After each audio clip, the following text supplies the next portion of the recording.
그 압력 사이를 컴프레서하고 터빈이 올리고 내리는 역할을 하고 그 과정에서 이제 일이 들어가거나 나오죠. 그다음에 열전달은 이제 정압 과정에서 일어나기 때문에 그 압력선을 따른 정압 과정이기 때문에 열전달량은 이제 엔탈피의 차이로 표시가 된다. 이런 얘기들을 했습니다. 그리고 이 두 개의 압력 사이의 B가 터빈의 열 효율을 결정하는 사이클의 열 효율을 결정하는 이제 가장 중요한 유일한 요소였죠. 그래서 그런 부분들을 우리가 봤고요. 그 다음에 그럼 어떻게 하면 저 효율을 향상을 시킬 수가 있을 것인가라는 질문에 대해서 기본적으로 열 효율이 압력비 RP의 함수로 표시되어 있기 때문에 심플하게는 그냥 압력비를 올리면 되지만 그런 경우에 터빈 입구 온도, 그러니까 T3 가장 끝집적 제일 위에 있는 그 온도가 터빈 입구 온도인데 그 온도가 상승하기 때문에 터빈 내 재질에 문제를 일으킬 수 있고 그래서 사실은 이제 맥시멈 온도를 그냥 정해버리죠. 맥시멈 온도를 정해놓고 그 이하로 설계를 이제 하는 겁니다. 그리고 또 온도가 높으면 낙스 문제가 있다고 했죠. 또 다른 또 다른 효율 상승 방법으로는 재생, 그 다음에 다단압축, 팽창이 있다고 했는데 하나씩 이제 보겠습니다.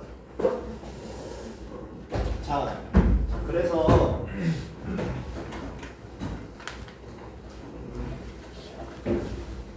요 차트를 다시 그리는 건데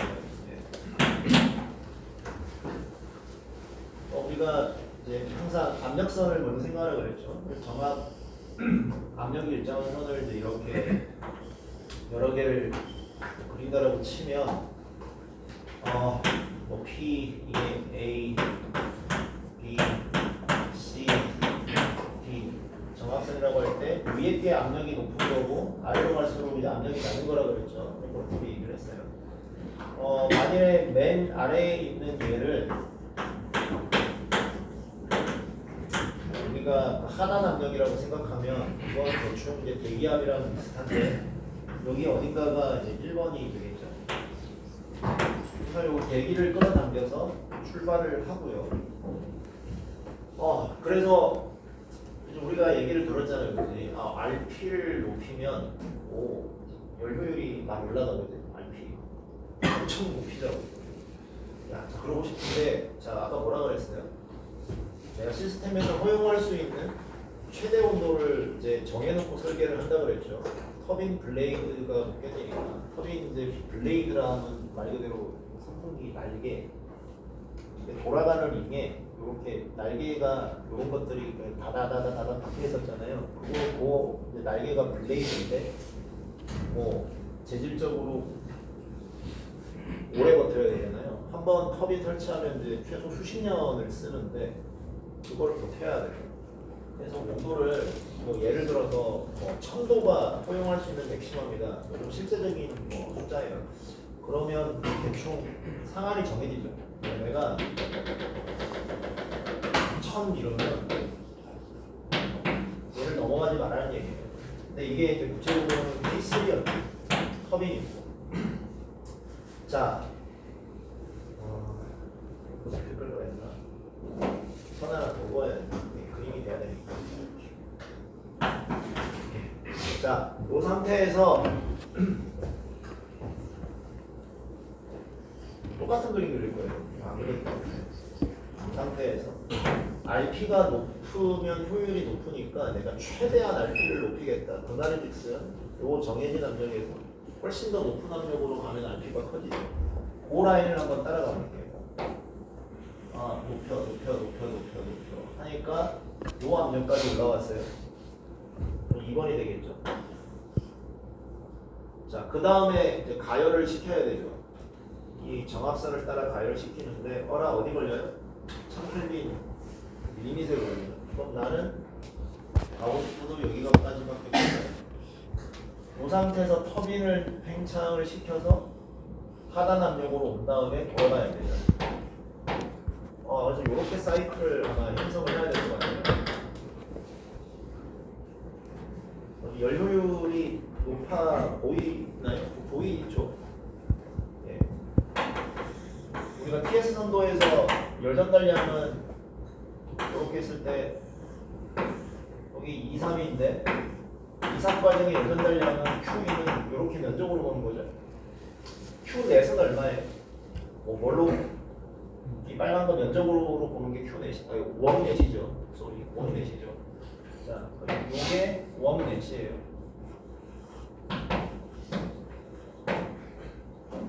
이건 Q1이고 전체가 Q인분의 원 넷이 효율이죠. 연료율이죠. 커 보이죠? 근데 뭐가 문제냐? 되게 너무 날씬해.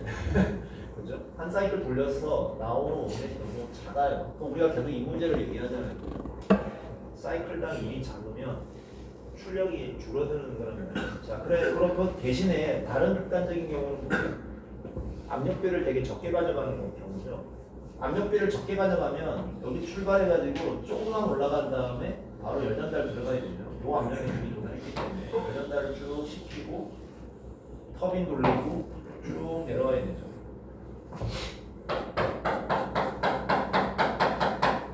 RP가 되게 낮은 경우에요. 이 경우에는 연료율이 어떻게 될 것 같아요? 연료율도 되게 낮아요. 요 선 아래가 전체가 다 Q인인데 전체가 Q인인데 넓죠 되게. 근데 면적 요거 원넷 요거밖에 없어요. 되게 낮아요 연료율이. 오케이. 자, 그럼 효율은 좋지만 웍이 적어. 그러면 대충 어떤 식으로 하면 우리가 적절하겠냐라고 했을 때 얘를 이제 끝까지 올리는 게 아니라 적당히 올리는 거죠. 적당히 올려서 적당히 가서 내려오면 이런 사이클을 형성을 하는데 적당히 올리고 내려오면 뭐예요? 면적이 훨씬 커지죠. 물론 연료율은 낮아지겠으나 사이클당 일이 커져가지고 아마 출력은 더 높아질 수도 있을 거예요. 그래서 어떤 지점까지 적당한 압력을, 상단 압력을 선정해서 사이클을 돌리겠다. 우리의 이제 설계 지향점이 뭔지 따라서. 예, 그래서 뭐 맥시멈 온도가 설정이 된다는 얘기고, 이 얘기는 다른 얘기인데, 예, 그 얘기, 이것도 다른 얘기야. 자, 그 다음에 우리가 뭐 에어 스탠다드 사이클로 얘기하고는 있지만 사실은 어느 요 라인, Q인 들어가는 라인은 이제 공기하고 연료하고 태우는 과정이었잖아요. 우리가 화학 시간에 이제 그런 거 하잖아요. 뭐 메탄 뭐 1몰이 있을 때 공기가 얼마나 들어가야 완전 연소가 되고 뭐 이런 계산하지. 예. 그래서 그거를 이제 나타내는 지표 중에 하나가 제일 이제 널리 쓰이는 지표 중에 하나가 여기 있는 에어 퓨얼 레이쇼라는 말이 있죠. 에어 퓨얼 레이쇼. 말 그대로 연료 1kg을 태우는데 필요한 딱 그 정량의 공기 양이 있을 거 아니에요. 킬로그램. 그거를 뜻하는 거예요. 그러니까 연료 1kg 태우는데 공기가 15kg 들어가야 된다. 그러면 저 에어 퓨얼 레이쇼가 15인 거예요. 그렇게 얘기합니다. 자, 요거는 연료 종류에 따라 달라집니다. 메탄 같은 경우에는 CH4, 그게 타면은 이제 CO2, H4 되잖아요. 그래서 C가 몇 개, H가 몇 개 있느냐에 따라서 이제 달라지겠죠. 화학방식이 보면. 자, 그래서 보통 계산을 해보면 일반적인 뭐 우리가 알고 있는 뭐 메탄, 프로판 뭐 이런 이제 기체 가스들 있잖아요. 이런 애들은 한 10몇 정도, 많으면 한 20몇. 요 정도에서 에어퓨얼 레이쇼가 형성이 되는데 그거는 딱 필요한 만큼만 넣는 거야. 근데 연소 반응이 화학 반응이 딱 맞아 떨어지는 산소 공기만 넣어줘가지고 모든 게 다 탈 수 있을까? 좀 산소가 여유가 더 있어야 연료가 좀 더 타겠죠. 그러지 않을까요? 예, 그럴 거예요. 우리 저 회식하는데 항상 사람이 연료 온다 그러면 꼭 10인분 딱 준비하는 사람이 있지, 성격상. 보통 어떻게 해요? 연료 온다 그러면 한 10 몇 인분 이렇게 하지, 그지? 예, 더 넣어줘야 예, 모자라 남는 게 낫지 모자라는 건 다 괜찮아요. 근데 그렇게 했다가 보통은 이제 7인분만 넣고 나머지가 왕창 남는 경우도 많이 생기죠. 어떻게 이제 태우느냐에 달린 건데, 자, 그래서 일반적으로는 공기를 더 넣어요. 과잉 공기라고 부르는 건데 더 넣어요. 근데 저기 얘기 보니까 뭐 50 혹은 그 이상도 드는 경우가 아니래요. 그러니까 실제로는 2배 이상 공기를 필요량의 2배 이상만 넣는 거예요. 저 이유가 뭐냐? 뭐 일단 공기를 많이 넣으니까 연료가 더 타기는 할 텐데 이런 일이 생겨요. 자, 연료하고 공기를 딱 그냥 정량으로 서로 딱 모든 게 반응했을 때 탈 정도로 놓고 모든 게 완전히 반응했다. 뭐 대단히 이상적이겠죠. 그러면 그 연료가 가진 발열량에 의해서 배기가스 온도가 높아지죠. 뜨겁잖아요. 그죠? 자, 뜨거워지는데 자, 생각해 보세요. 거기에 추가 공기가 이만큼 더 들어간 거야. 분식구가 막 들어왔어. 근데 반응을 해서 지들끼리만 뜨거워지면 온도가 이만큼 올라갈 텐데 추가로 그냥 군식구를 갖고 왔어. 그럼 얘들도 뜨거워져야 되잖아요. 같이 데워져야 되잖아요. 그러면 최종 온도는 지들끼리만 뜨거워질 때만큼 올라가지 않겠죠. 군식구들도 데워져야 돼요. 그래서 온도가 낮아지겠죠. 예. 그래서 이렇게 해줌으로써 사실 터빈 내의 연소가스 온도도 좀 낮아지겠죠. 예. 그런 효과도 좀 있어요. 물론 연력학적인 효율 자체는 적은 양의 가스가 더 높은 온도로 올라가는 게 좋아요. 우리가 항상 연료 효율은 상당 온도가 높아지면 좋죠. 카르본 효율 한번 생각해 보세요. 1-TH분의 TL이죠. 열 공급이 되는 온도가 높으면 열 효율은 높아집니다. 일반적으로. 근데 굳이 그걸 갖다가 공기를 더 집어넣어서 온도를 떨어뜨리는 거예요. 그러니까 기기 보호가 그만큼 중요하기 때문이고 공기를 더 넣어줌으로써 조금이라도 더 탈 수 있게 하기 때문이에요. 그래서 그렇게 되는데 역효과는 사실 온도 떨어져서 효율 떨어지는 건데 좀 더 이제 구체적으로 이제 얘기를 하면 이런 식으로 생각할 수 있어요. 자, 동일한 연료에 대해서 공기를 더 많이 넣어주면 컴프레서가 할 일도 더 많죠. 더 많은 공기를 압축해야 되잖아요. 그래서 인도를 더 써야 되는 거예요. 네. 그럼에도 불구하고 한다는 얘기죠. 자, 그 얘기고 그 다음에 자, 터빈을 통해서 나오는 일 중에 일부를 축을 연결해가지고 컴프레스를 돌리는 데 썼죠. 예, 그래서 터빈이 생성되지만 그중에 일부분 컴프레스로 다시 들어가야 되기 때문에 그거를 이제 백워크이라고 하죠. 컴프레스로 만들죠. 그래서 백워크 레이쇼라는 표현이 있어요. 백워크 레이쇼. 정의가 어떻게 되어 있냐면 터빈이 나온 것 중에 컴프레스로 올려서 다시 넣어줘야 된다. 공기량을 늘릴수록 백워크 레이쇼가 올라가겠죠. 그래서 이것도 뭐 적정한 선이 있겠죠. 적정한 선. 그러니까 이게 지나치게 높아지면 정작 터빈을 만들어 놓고 다 컴프레싱하는 데 써버리면 나오는 게 없잖아요. 그래서 이것도 좀 봐야 되는 겁니다. 마지막으로 예, 아까 뭐 이제 이렇게 해서 원 넷이 언제 맥시멈이 나오겠냐 뭐 하는데 우리가 소위 이제 사이클 해석을 이래저래 해가지고 뭐 그 나온 거를 갖다가 뭐 최대값 찾는 그런 거죠. 미분에서 뭐 기울기가 뭐 이런 거 이제 수학적으로 수식적으로 좀 하고 나면 이렇게 결론이 나온다는 뭐 그런 얘기니까 있나보다 하고 그냥 넘어가시죠. 네. 됐고 자, 그 다음에 효율을 높이려면 이제 두 번째 토픽 리제너레이션을 해야 된다고 했죠. 재생. 당연한 얘기죠. 그거 버리면 안 돼요. 재활용을 해야 돼요. 에너지를.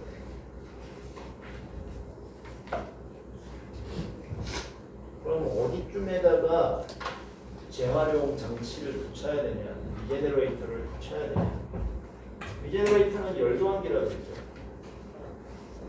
그래서 내가 데워줘야 되는 거를 저 버리는 열 에너지를 갖고 와서 일부를 감당을 시키는 건데 우리가 TS 선도를 이제 봤을 때 가열 구간이 이 구간이거든요. 요게 가열이고 Q 아웃을 내다 버리는 게 이 구간이거든요. 여기서로 가져와야 됩니다. 자, 근데 여기서 주려고 그러면 뭐 열 전달을 시키는 거잖아요. 열교환기로. 항상 열 전달은 온도가 높은 곳에서 낮은 곳으로 가죠. 그거를 이제 염두에 둬야 되는 거예요. 그러면 현실적으로 어떤 식으로 가능하냐? 역시 같은 거인데, 네. 우리가 이제 요런 그림이 있어요. 똑같은 그림이에요. 자, 이제 얘하고 얘인데, 자, 여기가 이제 배기가스가 제일 뜨거울 때죠. 터빈에서 나오는 배기가스 제일 뜨거울 때. 여기로 이제 왼쪽으로 주는 거예요. 줘야 되는데 열전달은 반드시 온도가 높은 데서 낮은 데로 가기 때문에 이론적으로 내가 줄 수 있는 상대방의 가장 높은 온도는 거의 평행선으로 왔을 때 만나는 이제 여기 정도 줄 수 있어요. 이런 정도.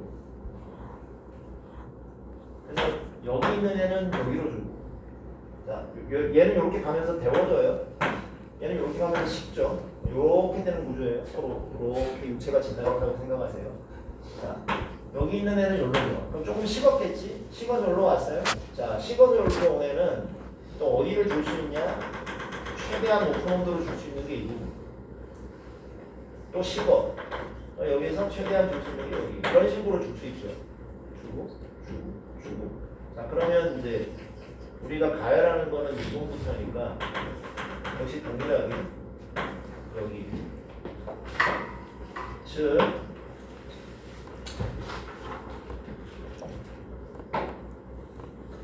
요 영역에서 줘가지고 요 영역이 밖에 하는 거. 요게 우리가 할 수 있는 최대죠. 거의 같은 온도로 이렇게 자, 그러면 내가 2에서 3까지 가는데 여기는 재활용을 했어요. 요거 갖다가 이제 Q 리제너레이션하고 부를 건데 실제로 내가 넣어줘야 되는 건 어디서부터예요? 여기서부터 여기를 넣는 거예요. 요거는 내가 버리는 거 재활용해서 이렇게 온도 올렸어요. 그럼 여기서부터 여기 가는 거는 어떻게 올리면 돼요? 밖에서 넣어줘야죠. 자, 그래서 요 부분이 이제 Q1이 되는 거예요. 요 부분은 리제너레이션이죠. 리제너레이션. 어떻게 써있나? 네, 이렇게 되는 거죠. 자, 그럼 요 부분은 어떻게 돼요? 요것도 이제 리제너레이션으로 이제 나온 거예요. 자, 리제너레이션 나온 거를 롤로 넣어주는 거죠. 이렇게 나오면 이렇게 된 거예요. 그러면 이 부분이 실제로 나오는 후 아웃이 되겠죠. 자, 그러면 요 TS 선도 한 바퀴 돌린 게 1인데 웜넷은 안 변했죠. 안 변했는데 Q인이 여기에서 이렇게 줄었죠. 그럼 연료율이 높아지겠죠? 예, 웜넷은 동일한데 Q인이 줄은 거예요. 효율이 올라갑니다.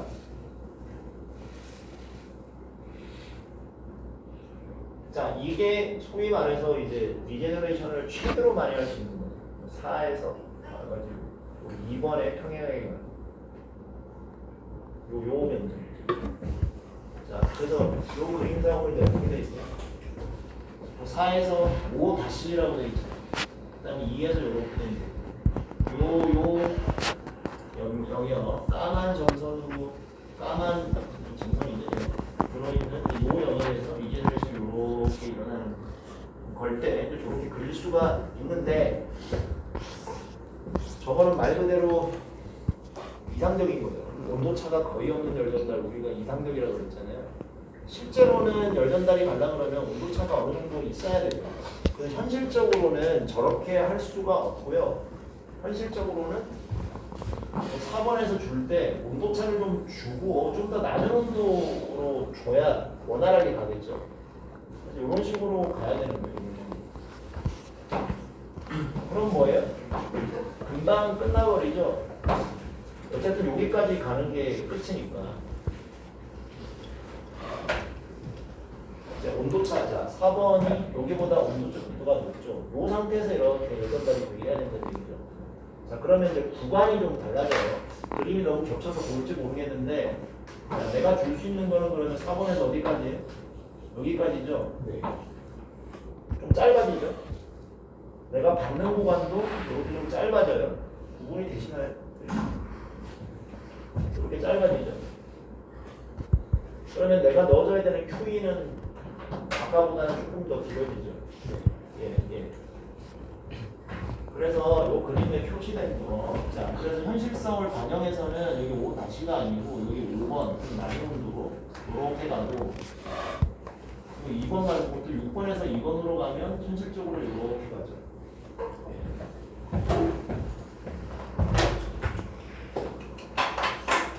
보이십니까? 네.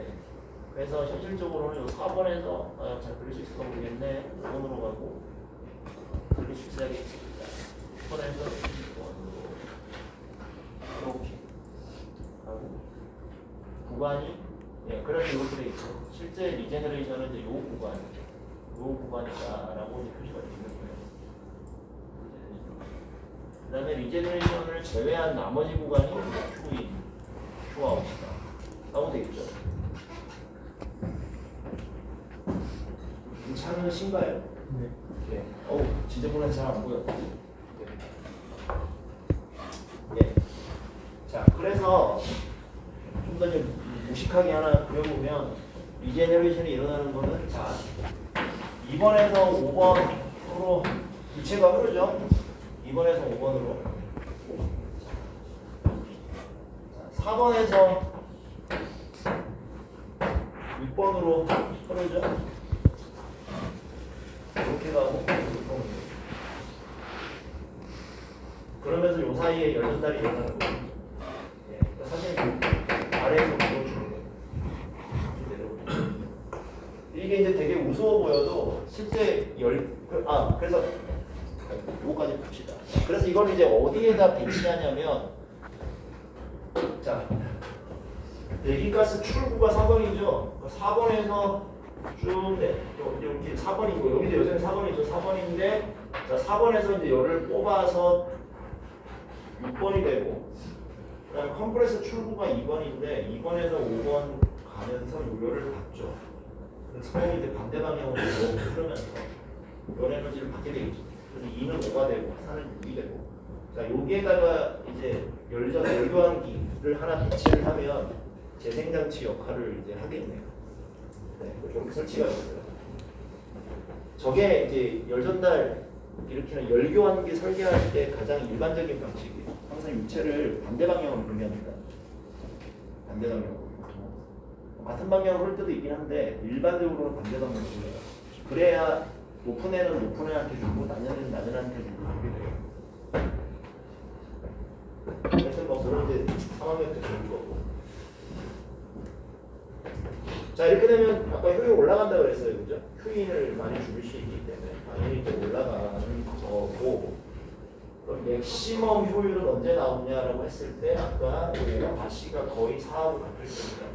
이럴 때 이제 맥시멈이 되는 거고 우리가 사이클 해석을 지금 이제 말만 하고 아직 뭐 해본 적이 없는데 제대로 했다라고 치고 하면 그 결론이 저 아래 이제 맥시멈 뭐 효율이 연료율이 형성이 된다라는 뭐 그런 얘기입니다. 그러니까 저 식을 아는 게 중요한 게 아니고 어쨌든 사이클 해석을 나중에 할 수 있는 게 중요한데 네. 그래서 재생장치를 달아서 또 효율을 올릴 수 있다. 터빈, RT, 터빈 기본 재생장치. 마지막으로 이제 뭐가 있어요? 멀티 스테이지 컴프레션 앤 익스프레션. 압축과 팽창을 여러 단계로 한다. 멀티 스테이지. 이건 또 무슨 얘기냐? 예. 이제 좀 장치가 좀 복잡해졌는데. 가장 인상적인 거는 컴프레서가 2개, 터빈이 2개 내면 멀티로 달았어요. 상황에 따라서는 더 달기로 하면 더 답니다. 보통 이제 3단에서 5단까지도 하고 그러는데 자 이거는 왜 이러냐 한번 따라가면서 무슨 일이 일어나는지 볼게요. 자 항상 항상 이제 뭐라 그랬어요? 우리는 하단 압력이 있고 상단 압력이 있다. 뭐부터 시작한다 그랬죠. 자, 그리고 1번은 보통 100이라고 그랬죠. 네, 계속 반복하고 있어요. 그지? 자, 100이야. 자, 1번 출발. 컴프레서부터 시작을 할 거예요. 1에서 2까지. 컴프레서로 압축을 하면 압력이 이제 어느 정도 올라가고 뜨끈뜨끈해지는데 멈춰요. 멈추고 여기까지 아직 안 갔죠. 적당히 한 중간 정도까지밖에 안 갔는데 멈춘 다음에 얘를 식혀요. 식혀요. 뭐 열전기 같은 걸 하겠지. 어쨌든 따끈따끈한 2번을 식혀서 온도를 낮추는데 그때 압력은 우리가 열교환기 안에서 유체의 압력은 변하지 않는다고 본다고 했죠. 그냥 파이프라인만 흐르는 거라서 압력이 유지된 상태에서 이 압력하고 동일한 압력선을 따라서 식으면 이 방향으로 오겠죠. 온도가 떨어지겠죠. 자, 식히는 장치 이름을 인터쿨러라고 불러요. 컴프레서하고 컴프레서 사이에 냉각하에 해주는 장치라는 뜻입니다. 인터쿨러 사이에. 자, 다시 끄집어내는 거죠, 온도를. 압력은 조금 높아진 상태에서. 그런 다음에 다시 재압축을 하는 거예요. 3에서 4. 두 번째 컴프레서로. 그러면 이 중간 단계 압력에서 이제 상단 압력으로 전달을 하겠죠. 그래서 요렇게 이제 왔습니다. 압축 1 들어가고 열 빼주고 다시 압축 1 들어가고 4번으로 왔어요. 1번에서 4번으로 왔어요. 자, 여기서 벌써 이제 차이가 느껴질 수 있는데 뭐냐? 내가 만일 1번에서 귀찮아, 나는 컴프레서 하나만 쓸 거야 해서 컴프레서 하나 가지고 상단 압력까지 쭉 올라가면 어떻게 올라가요? 이 압력 도달할 때까지 끄집어 올려야 되죠. 끝까지. 컴프레서 하나만 쓰면 이렇게 올라가야 되죠. 근데 이걸 어떻게 했어요? 옆으로 끄집어낼 거예요. 더 왼쪽으로 끄집어냈죠. 라인을. 자, 일단 용이 하나가 됐고. 자, 그 다음에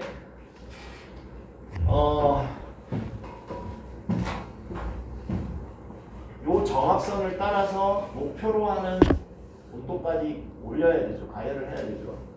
자, 쭉 가열할 건데 당연히 리제너레이션으로 하는 부분도 있을 거고 큐인으로 넣는 부분도 있겠죠. 예, 이제는 리제너레이션은 뭐 거의 있다고 보는데, 자, 그래서 목표 온도 6까지 도달을 했어요. 자, 그런 다음에 이제 터빈에 집어 넣을 건데요. 자, 터빈에 들어가요. 압력이 떨어지면서 팽창을 하면서 일이 나오는데, 자, 그냥 떨어뜨리면 하나만 쓰면 여기까지 내려가야 되죠. 그냥 하나만 쓰면 여기까지 내려올 텐데 중간에 또 멈춰. 중간 압력에서 멈추고 다시 가열을 해요.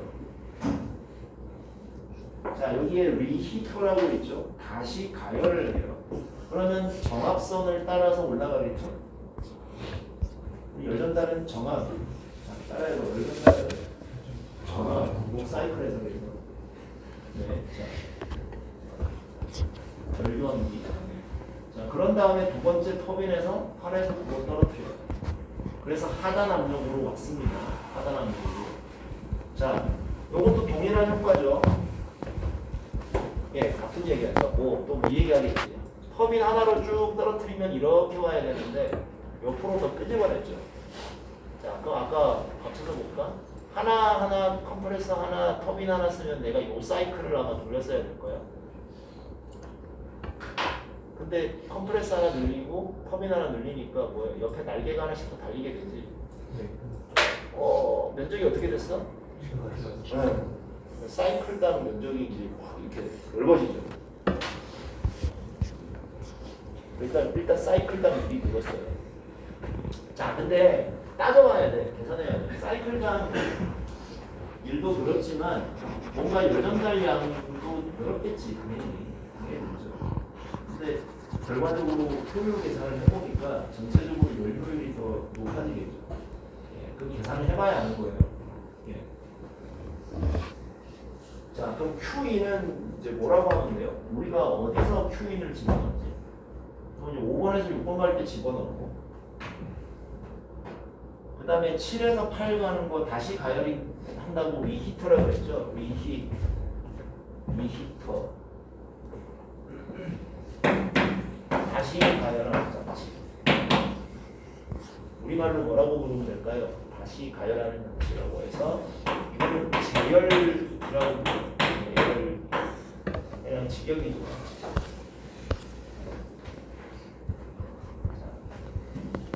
리히터는 제열기, 제열 장치. 리제너레이터는 재생 장치, 재생.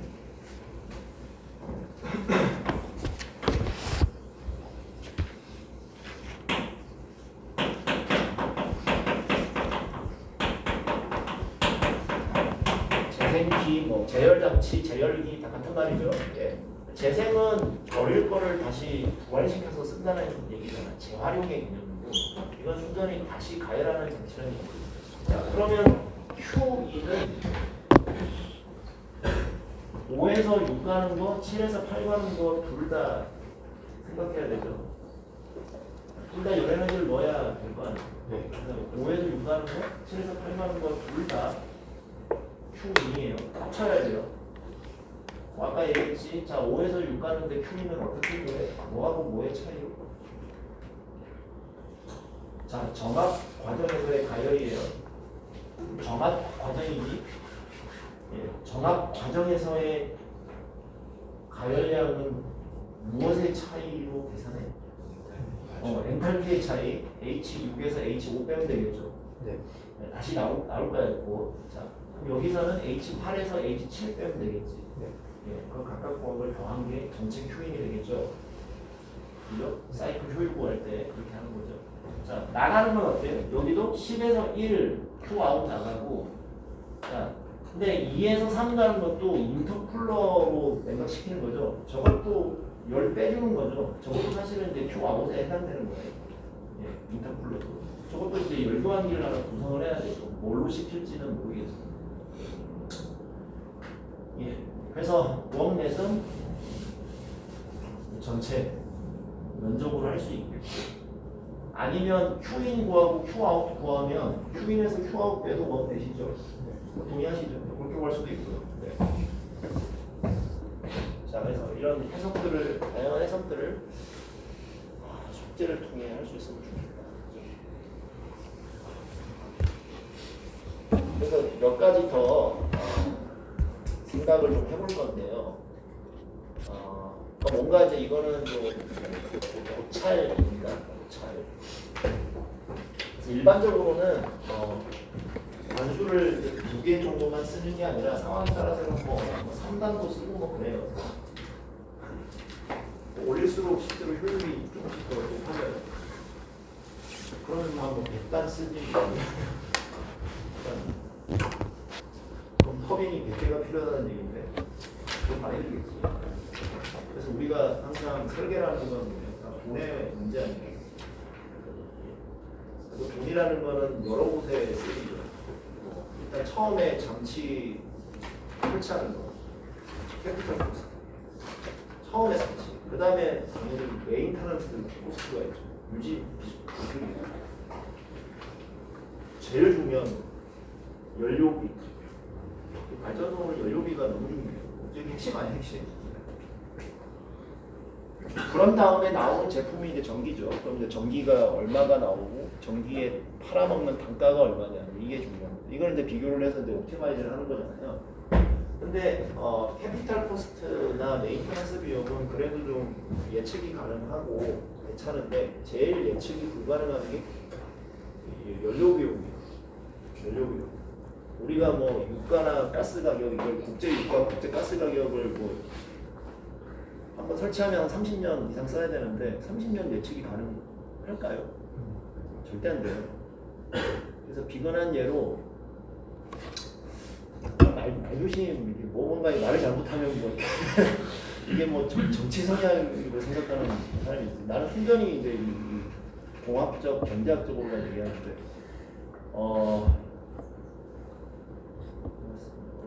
정권과 상황에 따라서 뭐 어느 정권은 이제 뭐 원전 없애고 뭐 태양광 풍력 뭐 이렇게 하고 그죠? 석탄화력 발전소 없애고 뭐 이렇게 되잖아요. 아니 또 반대로 하고 반대까지는 안 되더라도 조금 다르게 한다든가. 한 5-6년 전에 원전을 이제 죽이고 대신 태양광 풍력을 이렇게 뭐 많이 늘리고 그래서 화력 발전도 안 할 수는 없는데 이제 방법을 이제 석탄 화력을 확 죽이고 석탄은 뭐 카본밖에 없으니까 얘는 태우면 전부 다 이산화탄소잖아요. 그러니까 너무 많이 나오니까 대신 천연가스를 쓰는 이제 가스 발전, 브레이크 사이클 요거를 이제 늘리는 쪽으로 그렇게 갔었죠. 천연가스는 CH4예요. 얘는 태우면 이제 CO2만 나오는 게 아니라 물도 나오죠. 그러니까 상대적으로 CO2가 적게 나와. 같은 에너지를 생산할 때. 그래서 뭐 좀 괜찮아 보이긴 하는데, 근데 그 이제 판단 근거 중에 하나가 그때 천연가스가 쌌어요. 미국도 이제 막 셰일가스 뭐 이런 거 가지고 엄청 이제 많이 파내고, 그래서 드라이브를 그쪽으로 다 걸었죠. 근데 그러고 나서 1-2년도 안 돼가지고 천연가스 가격이 2배로 치렀거든. 그래가지고 가스공사가 이제 다 수입하잖아. 그럼 그때 쌓인 적자가 막 엄청 그러면 이제 연료비가 그때 많이 올랐는데 그럼 이제 전기 가격을 또 올릴 수 있냐? 한전은 역할이 그거 아니에요. 발전소들이 전기를 이제 만들면 한전은 그 전기를 사 와야 돼요. 사 와서 국민한테 파는 거거든요. 근데 걔들이 사는 가격에는 뭔가 일정 부분 그 연료비 변동이 고려가 돼요. 비싸게 사야 돼, 연료비 고려. 근데 국민에게 파는 전기 가격은 전기요금은 그렇게 변하는 거예요. 여러분도 전기 고지서 받아보면 뭐 이번 달에 국제 뭐 유가 뭐 국제 뭐 가스 가격을 반영해서 얼마 이렇게 안 하지. 그냥 정해져 있어요. 킬로와트 아워당 몇 원 뭐 이런 식으로. 한전이 그때 전기요금을 이제 못 올린 상태에서 단가가 올라가가지고 적자가 이제 무지하게 쌓였죠. 안 그래도 적자가 많은데 엄청나게 쌓였어요.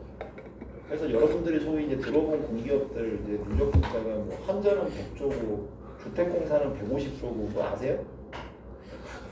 우리나라 전국 빚이 뭐 지금 1000조인데 그런 공기업들이 100조, 150조 단위로 막 쌓여 있는 데들이 몇 군데 여러 군데가 있어요. 사실 그거 더 해야 돼. 안 도와지. 우리나라가 지금 상당히 빚이 많은 나라인데 자꾸 맨날 가계부채 얘기만 하는데 정부 지금 심각해요. 사실. 내년도 또 예산은 700조가 넘어. 세수가 400몇 조. 나머지 이제 뭐 하겠다는 얘기지. 예, 그 채권 발행해서 이제 빚으로 200몇 조 더 내가지고 쓰겠다는 얘기예요. 하여튼 그런 식으로 이제 지금 보통 대통령 5년 하니까 5년 그렇게 200조씩 적자로 5년 굴리면 그거 천조인데. 예, 지금까지 대한민국 90년간 쌓은 적자만큼 더 쌓겠다는 얘기. 이제 여기까지 해야 돼. 근데 어쨌든 그 연료비라는 게 너무 예측이 안 돼요. 예측이 안 되고 그다음에 이제 발전이라는 게 또 뭐 다 특성이 다르잖아요. 원전이랑 가스 발전. 그다음에 뭐 많이 밀고 있는 태양광 풍력이 있는데 일반인들이 이제 흔하게 생각하는 오류가 그거예요. 전기가 다 같은 전기라고 생각하는 거죠. 그죠? 이렇게 이제 회전형 발전기로 나오는 애들 있잖아요. 이제 터빈 돌려서 발전기 돌리는 거. 원전이든 석탄이든 가스든 전부 다 터빈 형태죠. 그래서 이런 애들은 이제 근본적으로 교류가 만들어지는 거고 우리가 다 교류로 성장하죠. 나라 전체가. 그리고 직류 성능도 있습니다만. 근데 원전이나 가스 터빈은 상대적으로 이제 일정하게 우리 좋아하는 스테디 스테이트로 돌리게 할 수 있어요. 그럼 이제 거기서 나오는 전기도 교류의 우리 60Hz 어떤 제한된 범위 안에 그다음에 전압 제한된 범위 안에 컨트롤이 잘 돼요. 스테디하게 가는데 근데 여기다가 이제 태양광 풍력을 이제 같이 이제 개통에다 걸잖아요. 전력개통에다. 그럼 이제 한번 생각을 해봐. 여기는 스테디하게 돌고 있는데 여기는 뭐야?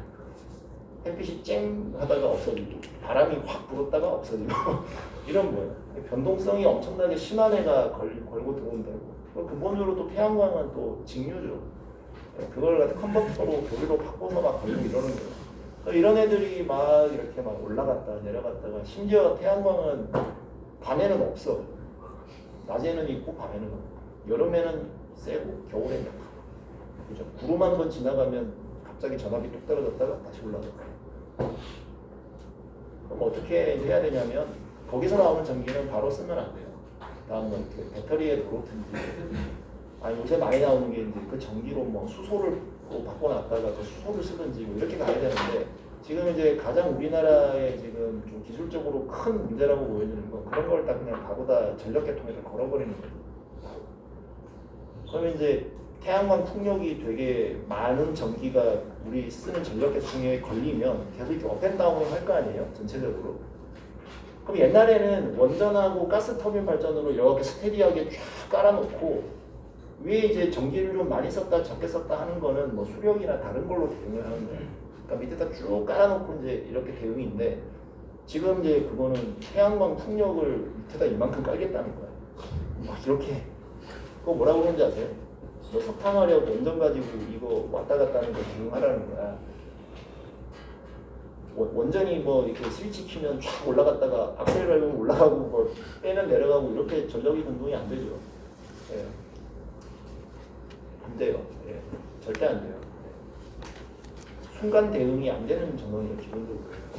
그래서 보통 석탄이든 가스든 돌리려면 이제 하루 이틀 최소 이제 준비해서 딜레이해서 이제 시작하면 이제 착착착착 올라가서 이렇게 도는 건데 순간 대응이 안 되죠.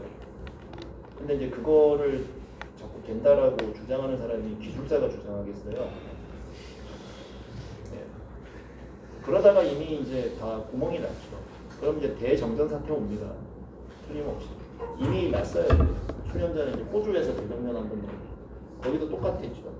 호주가 원래 석탄화력으로 주로 돌리다가 태양광 풍력으로 거기 이제 바꿨거든요. 플로케이션 대응 못하고 대정전이 났죠. 다 이제 블랙아웃이 됐어요. 자, 그러면 다시 또 똑같은 얘기예요. 스위치 키면 다시 발전소 열 몇 개가 다시 다 켜질까? 안 그래요. 그거 비상대응 매뉴얼이 있습니다. 자, 다 발전소가 다 죽었으면 그 다음에 정해져 있어요. 순번이. 요놈부터 먼저 살린다. 요게 있어요. 얘를 살려. 며칠 걸리겠지. 발전소 며칠 걸린다 그랬잖아. 걔가 돌면 이제 거기서 전기가 나올 거 아니에요. 그 전기를 가지고 다른 살려야 되는 발전소로 보내. 그래서 어떻게든 돌려서 살려.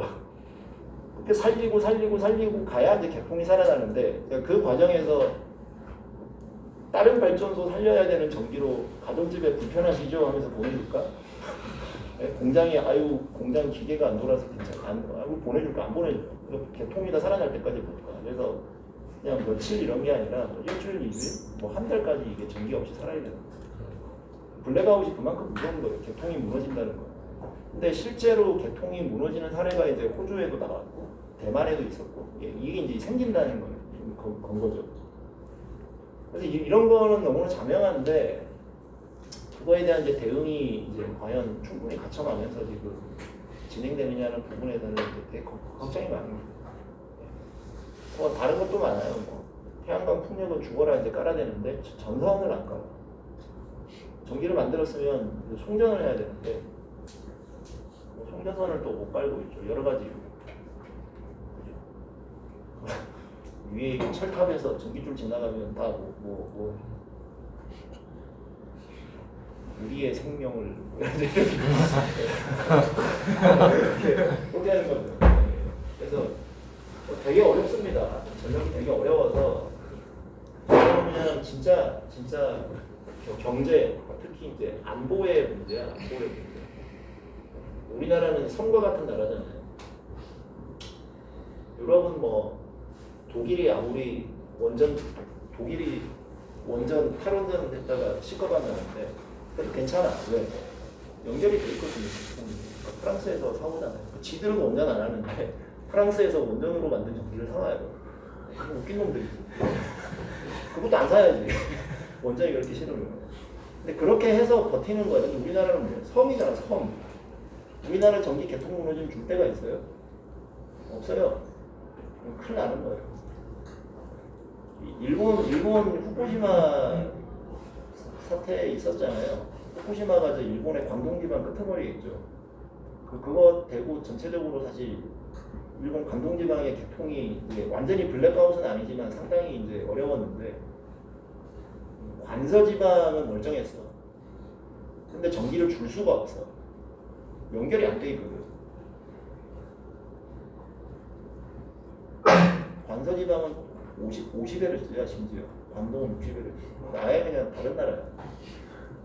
그러니까 연결이 안 돼 있으니까 줄 수가 없고 그 이후로 이제 아 이러면 안 되겠다 뭐 이런 건 하죠. 네. 그래서 전기라는 거는 그런 거예요. 급할 때 문제가 생겼을 때 이걸 어떻게 이게 되게 중요하고 그 문제가 안 생기게 해야 되는데 뭐 모르겠어요. 모르겠고 우리가 너무 이제 그 CO2 배출, 탄소 중립 이런 진도 못 나가는 아 근데 그 연력학을 배우면 사실 뭐 다른 시간에 볼 기회는 없잖아요. 연력학 시간. 탄소 중립이 모든 것의 시작이에요. CO2를 배출하다 그냥 한번 상상으로 이론적으로 한번 보는 거예요. 단수를 엄청 늘렸다고 쳐봐요. 컴프레서 텀이 많이 넣었죠. 그러면 아까 컴프레서 하나를 쓰면 쭉 올라가야 되지만 올라가다가 내려오고 하는 거잖아요. 단수를 쪼개면 쪼갤수록 올라가고 내려가고가 되게 잘게 이렇게 되죠. 자, 요 사이에 중간 압력선들이 막 있어요.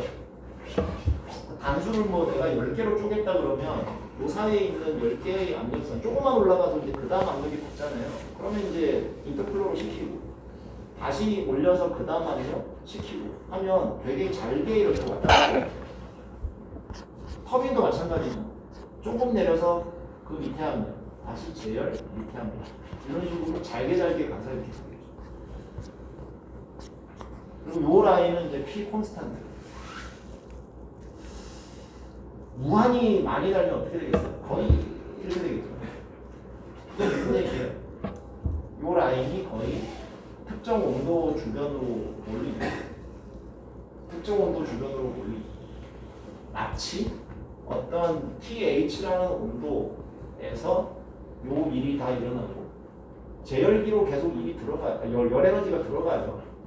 자, 여기서는 인터쿨러로 계속 열 에너지가 나오죠. 열 에너지가 빠지고 들어가고 그 다음에 계속 일도 나와요. 팽창하면서 일도 들어가고 어떤 모양이에요? 이렇게 되죠.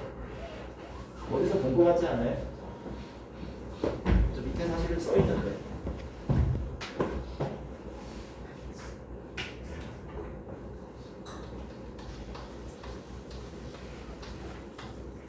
요 맨 오른쪽 위에 있는 저거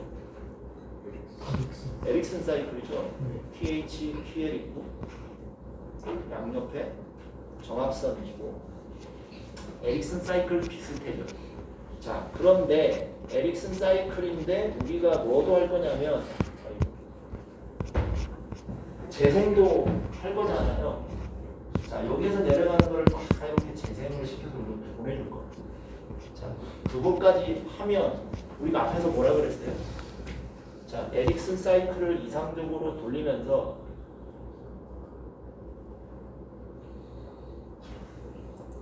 에릭슨 사이클을 이상적으로 돌리면서 재생까지 해주면 열 효율이 뭐하고 비슷해진다고? 카르노 효율처럼 된다 그랬죠. 예. 그래서 우리가 좀 개념적인 고찰인데 왜 단수를 늘리면 이제 효율이 좋아지냐를 설명을 이제 하는 방법 중에 또 하나죠. 그러니까 물론 해석을 해서 계산을 해도 그렇게 나오겠죠. 안 해봤지만.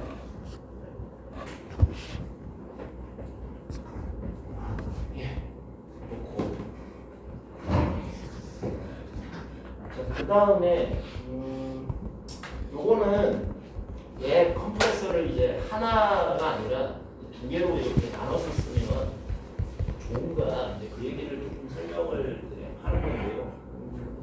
할까 말까 고민하다가 앞분반에서 했다가 후회했는데 체계적으로 한번 잘 얘기하면 될 것 같아요. 저거를 하기 전에 요거를 먼저 할게요. 그러고 하면은 더 부드럽게 우리가 연력학 제1법칙은 그냥 뭐 쓸 수 있잖아 어디든 그죠? 근데 우리가 TS 선도에서 장치가 그냥 크게 봐서는 4개가 있어요. 컴프레서 터빈, 열교환기 미안해 이렇게 얘기가 있죠.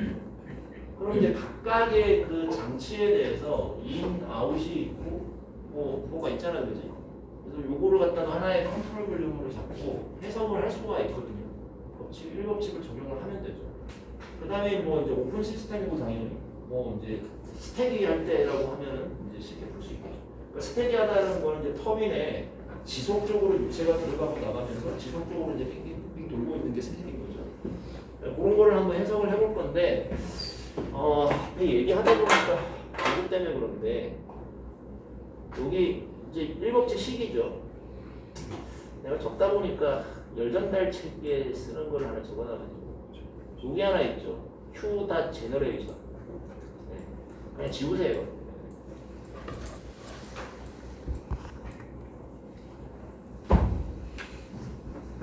그러면서 이제 배경 설명을 했는데 아예 안 했으면 좋을 뻔했다. 3학년에 열전달을 배울 건데 열전달을 배울 건데 이런 경우 있잖아요. 컨트롤 볼륨 안에 뭐 전기 히터가 들어있어. 근데 전기가 이렇게 전기 에너지가 열 에너지로 바뀌겠죠. 전기 에너지가 열 에너지로 바뀔 거 아니에요. 우리가 이 연력학의 관점에서 1법칙 관점에서 사실 시스템 안에 있는 전기 에너지가 열 에너지로 전환이 된 건 맞는데 그렇다고 해서 뭐 에너지 총량이 달라지진 않죠. 네. 그게 이제 우리가 갖고 있는 이제 연력학 시간의 논리인데 근데 이게 약간 3학년 열전달로 가면 열전달하는 사람은 여러 가지 에너지 중에 열 에너지만 드립다 보는 사람들 아니에요. 그래서 약간 열 에너지를 더 중시해. 왜냐하면 이 온도가 올라가고 내려가고는 열 에너지하고 직접적으로 관련이 됩니다. 그래서 전기 에너지만 있어가지고는 이게 온도가 올라가고 내려가고는 아니지만 만일 전기 에너지가 열 에너지로 바뀌는 순간 그 열 에너지가 얘 온도를 올리는 역할을 하죠. 예, 그래서 이 열 에너지가 생기는 거를 되게 중시해. 그래서 3학년 이제 열전달 책에 가면은 1법칙식에 저렇게 Q다 제너레이션이 들어있어. 마치 그렇게 이제 뭐 전기 발열 때문에 열이 이제 안에서 이제 막 생긴다라고 생각하는 거야. 그러면 왼쪽에 이제 시스템에 에너지가 저기 아니라 이제 온도가 올라가겠지. 그런 식으로 이제 좀 이제 생각을 하고 열 에너지 중심으로 하기 때문에 이 텀이 들어있고. 그래서 굳이 지금 여기서 생각할 필요는 없을 것 같아요. 지우는 게 좋겠습니다. 하여간 자 이게 1법칙 식인데 예를 들어 터빈에 대해서 해석을 한다 그러면 이걸 하면 돼요. 자, 3, 4 스테디 그러면 0은 자 그 다음에 터빈에 이게 만일 뭐 등엔트로피로 팽창을 한다 그러면 이제 열전달이 우리가 없는 단열을 생각하는 거죠. 단열이니까 Q다시 뭐 없다 그렇게 생각할 수 있겠죠. 근데 뭐 실제 터빈 설치된 데 가면 터빈이 이렇게 막 돌고 있으면 엄청 터빈 뜨거워요. 완전 더워요. 지나가는 데 실제로 터빈 주위로 열이 많이 새요. 그래서 Q가 사실 제로는 아닌데 근데 이 터빈이 동작하면서 샤프트곡으로 나가는 에너지가 훨씬 더 커요. 그래서 상대적으로 뭐 그냥 무시할 수 있다는 뭐 그렇게 얘기할 수도 있기는 있어요.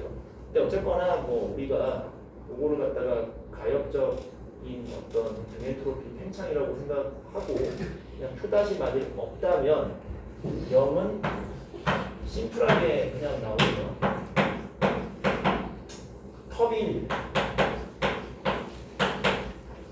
터빈이 이제 나오고 그 다음에 이제 요 항이 있는데 자, 운동 에너지, 위치 에너지가 엔탈피 변화보다 상대적으로 적게 변한다는 이 과정이 또 들어갑니다. 엔탈피 변화가 워낙 크게 일어나요. 터빈 안에서.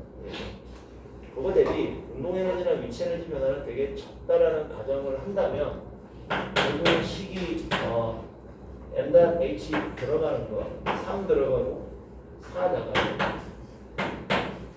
이렇게 쓸 수 있다. 그래서 결론은 결론은 여기 있는 식 그대로 W.T 터빈에서 나오는 출력은 엠단 H3-H4다라고 결론을 쓸 수가 있죠. 심플하게. 자, 그 다음에 이 W 대문자는 W 소문자에다가 M닷을 곱한 거하고 같잖아요. 저렇게 이제 우리가 쓸 수 있어야 되죠. 그러므로 양변에 M닷을 없애주면 또 이렇게 유체, 작동 유체 단위 질량당 1은 H3-H4로 쓸 수 있죠. 텀이. 그래서 뭐 작동 유체가 흐르는데 1kg 지나갔다라고 치면 이 정도의 일이 나온다. 이건 시간당 나오고. 그래서 단순히 뭐로 표시됐어요? 3번하고 4번에 엔탈피 차이로 표시가 됐죠. 자, 아까 열전달도 뭐로 표시됐어요? 여기 정압 과정이기 때문에 열전달도 엔탈피 차이로 표시됐죠. 열전달도 엔탈피 차이. 나오는 일도 엔탈피 차이. 그러니까 이 브레이튼 사이클은 좀 해석하기가 좀 용이한 게 이 엔탈피만 다 알아내면 다 계산이 되고요. 자, 마찬가지로 컴프레서도 해볼 수 있겠죠? 컴프레서는 뭐 이런 거 아니에요? 들어가는 게 몇 번이죠? 컴프레서는 1번이죠? 예, 너무 글자가 작지? 자, 1번에서 들어가서 컴프레서는 2번에서 나가요. 2번에서 나가고, 자, 컴프레서는 2를 어떻게 넣어줘야 되죠? 네, 컴프레서 2를 넣어줘야 돼요. 워크당 컴프레서는 넣어줘야 돼요. 자, 동일하게 7측식을 세울 수 있겠죠. 0은 컴프레서도 사실 컴프레서도 뜨끈뜨끈 열나요. 그러니까 이래도 열나고 저래도 열나는데 없다라고 치고 대충 없고. 자, 컴프레서 이런 넣어주니까 더하기. 이때 결과 있죠. 당연하게. 그 다음에 M닷 들어가는 게 1번 들어가면 2번 나가죠. 들어가는 거 플러스 나가는 거 마이너스. 이렇게 이제 써줄 수 있겠죠. 1법칙.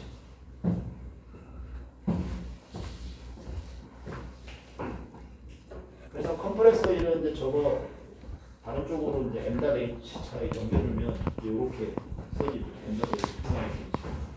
동일하게 M닷 나눠가지고 안에 질량당 컴프레서 이렇게 쓸 수 있고. 자, 이렇게 이제 구할 수 있는 거예요.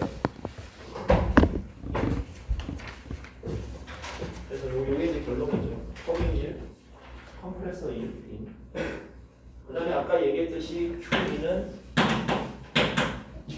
H3-H2 들어가는 거. Q아웃은 4에서 1 나가는 거죠. 4에서 1 나가면서 4에서 1 쭉 떨어지면서 Q아웃 나오는 거예요. 자, 요것도 고민은, 근데 요것도 마찬가지예요. 1법칙 가지고 구할 수 있어요. 1법칙으로 구해볼까? 구해볼까? 자, 1법칙 0 Q다림. 자, 1은 2에서 3 과정이에요. 2에서 3 과정. 위에 거. Q다림 들어가고. 샤프트 웍은 없죠. 그냥 뭐가 들어가요? 이거 지우고 다시 합시다. 뭐가 들어가요? M- 들어가는데 들어가는 게 2번 H2 들어가고 3번 나가요. H3 나가는 거. 자, 기본적으로 운동 에너지, 위치 에너지 변화 무시한다라고 계속 가정하고 있습니다. 어떻게 되죠? 그럼 바로 나오죠. Q다림은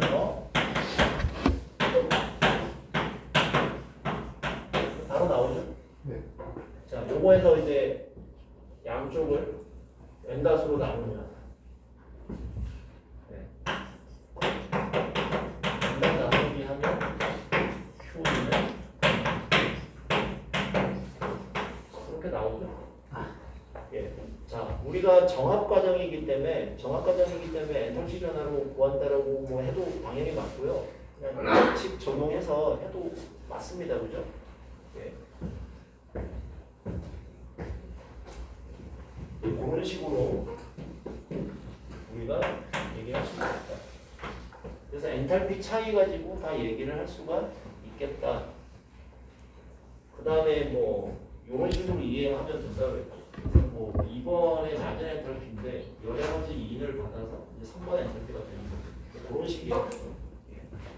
정상적인 방향성 생각을 한번 해보고. 자, 그런 다음에 내가 앞으로 간다 그랬나? 자, 그럼 1번에서 2번가는 컴프레서 1. 그죠?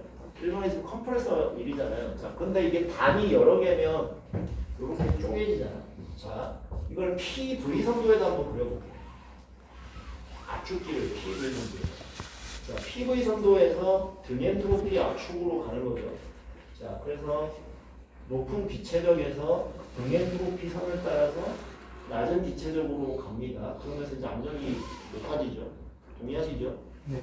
PV 선도에서 이렇게 생긴 거였어요. 자, 요게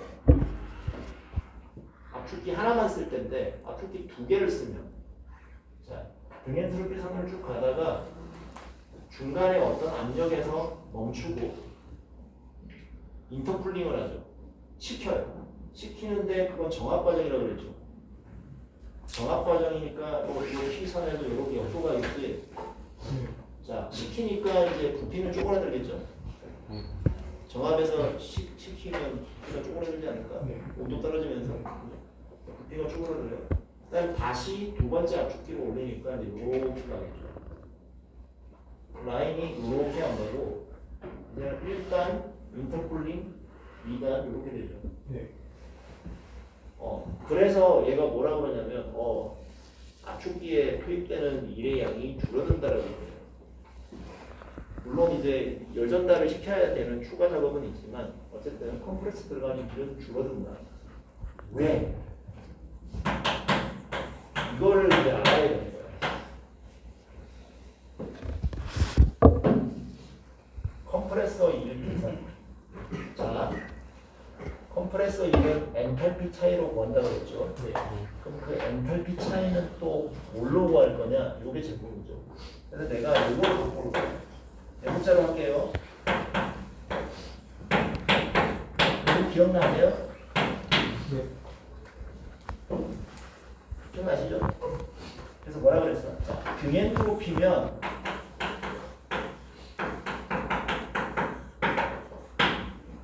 BH가 뭐가 돼요? VDP가 되죠? 그렇죠? 자, 우리가 2를 구하려고 그러면 엔탈피 차이 구해야 되죠. 그래서 델타 H는 만일 H 지금 2에서 3 가는 거죠? 예. 만약 2에서 3이다 그러면 아니 1, 2죠. 1, 2죠. 예, 이렇게 하면 되겠죠? 자, 1에서 2로 가는 엔탈피 변화는 이렇게 해서 1, 2 VDP 하면 되죠? 네. 그죠? 언제? 갱엔트로피일 때 동의하시죠? 네. 자, 그럼 뭐예요? VDP 적분하라는 거예요. 여러분들이 좋아하는 PDV 적분이 아니고 VDP 적분. 어떻게 하면 돼요? 그러니까 PV에서는 이 선도의 아랫 면적이 PDV 적분인데 그 VDP 적분하려면 어떻게 하면 되겠어요? 요 라인의 왼쪽 면적이죠. 네. 수학적으로. 자, 왼쪽 면적. 컴프레서 하나로 가면 이렇게 쭉 가면서 요 아래 면적이 컴프레서 1인데 자, 이제 컴프레서 두 개예요. 하나, 이렇게 오죠. 그럼 뭐예요? 요 라인 왼쪽이 컴프레서 1이죠. 네. 어떻게 됐어요? 저 색칠된 면적만큼 줄었죠. 컴프레서 1이 실제로 줄어요. 그래서 내가 설명하고 후회했다는 거. 그러니까 뭐 요점은 뭐 저걸 이해하라는 얘기가 아니라 일단 요거 오픈 시스템에서 1을 구할 때 VDP 적분한다라는 건 사실 연락도 1에 나갔던 겁니다. 복습할 때 내가 이걸 안 해. 하여튼 요거는 좀 기억을 해야 알아야 되는 것 중에 하나고. 근데 어쨌든 그보다 앞서 엔탈피 차이 가지고 우리가 1을 구한다. 엔탈피 차이 가지고 그 얘기. 이야기를 한 목적은 이게 어쨌든 단수를 늘리면 어쨌든 효율은 올라간다. 정상적으로 뭐 에릭슨 이상적인 리제너레이션 포함한 에릭슨처럼 돼서 카르노 효율처럼 된다. 그런 얘기 듣고요. 자, 그래서 실제로 이 얘기를 너무 많이 하면 헷갈리는데, 자 우리가 PS 선도에서 여기 생겼잖아요. 네. 열전달이 여기서부터 여기까지 쭉 다 일어나죠. 아무것도 안 하면. 휴 아웃도 여기에서 여기까지 쭉 일어나죠. 요 얘기가 사실은 이제 이해를 했냐 안 했냐 이제 마지막 확인하는 건데, 자 그러면 얘는 열전달이 일어나는 온도가 요 안에서 대충 일어나죠. 얘는 열전달이 일어나는 온도가 요 범위에서 대충 일어나죠. 자 근데 우리가 카르노 효율은 이렇게 쓰죠. 자 고열원의 온도가 높을수록 높은 온도에서 열전달을 받고 낮은 온도에서 열을 내놓을수록 연료율이 높아져요. 그럼 이건 뭐야? 너무 늘어지잖아. 어떻게든 열전달이 높은 데서 일어나게 하는 행위면 연료율이 높아질 거예요. 그래서 리제너레이션 하니까 어떻게 됐어? 이 부분이 사라지고 여기서만 열전달을 하잖아요. 높은 온도 열전달이 됐죠. 이때도 마찬가지죠. 그렇게 생각할 수 있고. 단수를 늘리니까 어때요? 얘가 높은 데서 까딱까딱까딱 하잖아요. 열전달이 다 높은 온도에서 일어나는 거야. 그렇게 생각해도 왜 효율이 높아지는지 조금 더 비간접적이지만 이해가 되죠. 예.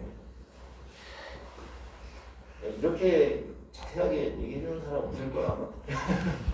예. 자, 그 와중에 이제 이거 빼먹은 것도 하나 살짝 기억나는데 뭐 아주 중요하진 않은데, 그래서 이제 단수를 이렇게 할 때 예를 들어서 이제 두 개의 반으로 두 개로 중간 압력 가서 다시 마지막 간다 그랬잖아요. 자 그러면 이 중간 압력 2번이나 7번이 놓여있는 이 중간 압력을 어떻게 상정을 하면 가장 뭐 일이 많이 나오고 좀 효율이 높아지겠냐라는 질문에 대해서 동일합니다. 그냥 뭐 사이클 해석해가지고 뭐 미분해서 체결고 뭐 이런 거거든요. 근데 뭐 어쨌거나 이제 결론만 살짝 얘기하면 어떻게 하면 되냐면, 자 P1분의 P2를 P3분의 P4하고 같게 놓습니다. 즉 P1분의 P2는 요 컴프레서에 대한 압력이죠. 입구 출구죠. 압력 높아지죠. 자 P3분의 P4는 요 입구 압력분의 출구 압력이죠. 그래서 압력비죠. 그래서 각각에 관해서 압력비를 동일하게 주면 이론적으로는 가장 효율이 좋아진다라고, 저거 이제 그냥 뭐 이론적으로 구할 수는 있는 건데, 저것도 이제 뭐 외워라 이런 게 아니라 그냥 저렇게 한번 생각해 볼 수 있다는 얘기죠. 압력비 맞추는 거예요. 그만큼 압력비가 중요한 파라미터고, 저걸 조금만 더 써보면, 자 2번하고 3번은 기본적으로 같은 압력이죠. 정합선이니까 2번, 3번은 같아요. 그래서 저걸 대각선으로 이렇게 곱해주면 P2 되는 건 P1 곱하기 P2 4하고 같아요. 이 말인즉슨 P2는 루트 P1이 저합, P4가 고합이죠. 그래서 우리가 항상 설계를 이제 저합단, 고합단으로 한다고 그랬잖아요. 두 개를 이용해 이제 기하 평균이죠. 기하 평균 낸 압력이 이제 중간단 압력으로 하면 이론적으로는 가장 아이디어하다. 뭐 이제 그런 얘기도 책에 잠깐 얘기 나와 있습니다. 네, 소개를 하고요. 조금 남았지. 근데 이것까지 얘기를 해야 아빠하고 맞아서. 자, 마지막으로.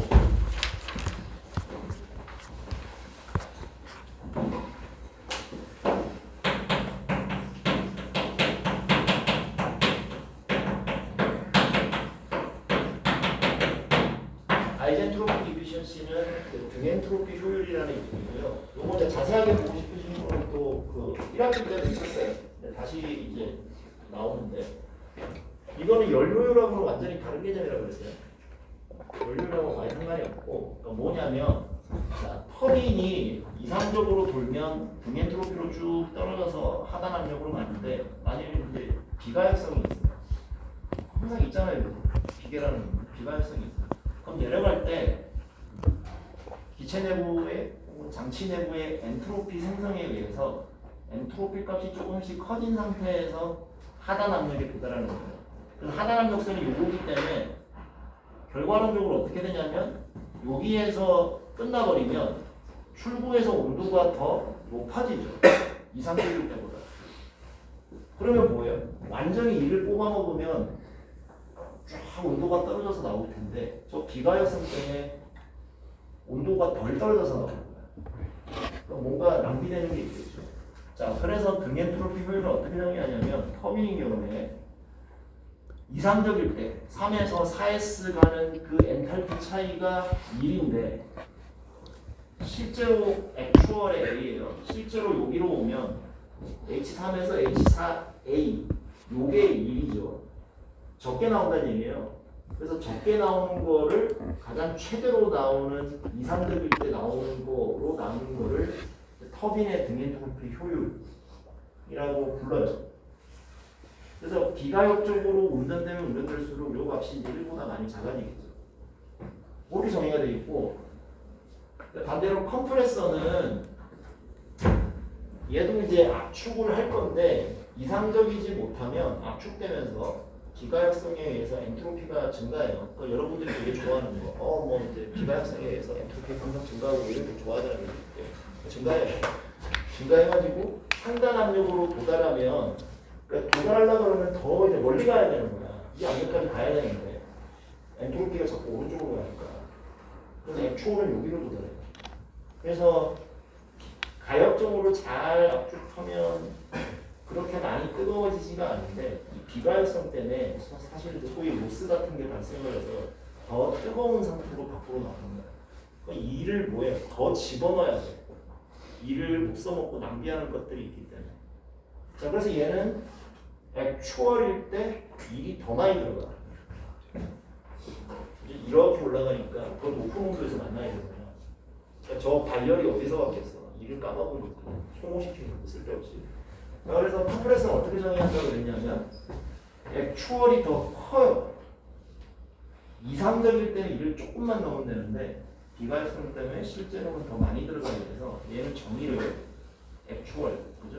H2A에서 H1 뺀 게 컴프레서이고 그거에 아이디어라고 쭉 올라갈 때 H2S에서 H1 이걸로 정의를 하고 역시 마찬가지로 이렇게 하면 1보다 하나 작은 값이 되죠. 네, 그 정의가 서로 이제 뒤집어져 있어요. 근데 요거 조심하라고 그랬죠. 네, 그래서 문제에 보면 뭐 터빈의 등엔트로피 효율이 뭐 얼마일 때 뭘 구하라 이런 표현들이 있어요. 그런데 요 식을 사용해야 된다고 합니다. 예, 숙제는 제가 오늘 안에 올릴게요. 출석은 안 불렀는데 그냥 오늘은